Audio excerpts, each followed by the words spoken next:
আমার হাতের আইসক্রিম খেতে ছোট থেকে বড় সকলে একটু বেশি পছন্দ করে, আর সেটা যদি হয় তরমুজের আইসক্রিম তাহলে তো জাস্ট ফাটাফাটি হয়ে যায়। এই গরমে ছোট বড় সকলের আবদারেই বারবার আমাকে এই তরমুজের আইসক্রিম বানাতে হয়, তাই ভাবলাম তোমাদের সঙ্গেও শেয়ার করা যাক।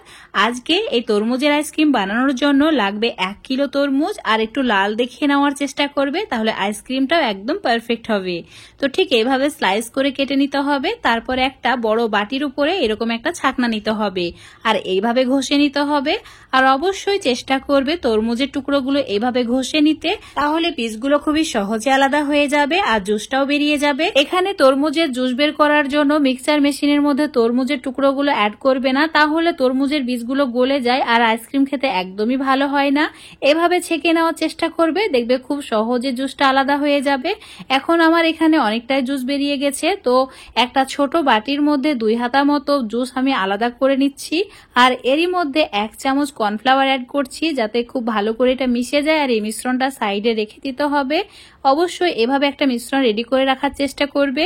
এবার চুলোর উপর একটা ফ্রাই প্যান নিতে হবে। চুলোর ফ্লেমটা মিডিয়াম টু লো রেখে অ্যাড করে দিলাম তরমুজের জুস। তারপর 1 হাতা মতো চিনি অ্যাড করেছি। চিনিটা নিজেদের পছন্দ মতো কম বেশি করে নিতে পারো। এবার ভালো করে একটু গরম করে নিতে হবে। যখন হালকা একটু ফুটতে শুরু করবে তখন এই সময় অ্যাড করে দিতে হবে কর্নফ্লাওয়ারের যে মিশ্রণ রেডি করে রেখেছিলাম সেইটা। তারপর আবারও ভালো করে মিশিয়ে নিতে হবে। এবার চুলোর ফ্লেমটা একটু বাড়িয়ে দিয়ে অনবরত এইভাবে একটু জাল করে নিতে হবে। হালকা যখন আবারও ফুটতে শুরু করবে তখন চুলোটাকে অফ করে দিতে হবে। এবার এই মিশ্রণটা সম্পূর্ণ ঠান্ডা করে নিতে হবে। দেখতেই পাচ্ছ এটা কালারটাও চেঞ্জ হয়ে গেছে। এবার স্বাদ মতো বিট নুন অ্যাড করতে হবে, আর অবশ্যই এখানে বিট নুন দেওয়ারই চেষ্টা করবে। তারপর আবারও ভালো করে মিশিয়ে নিতে হবে।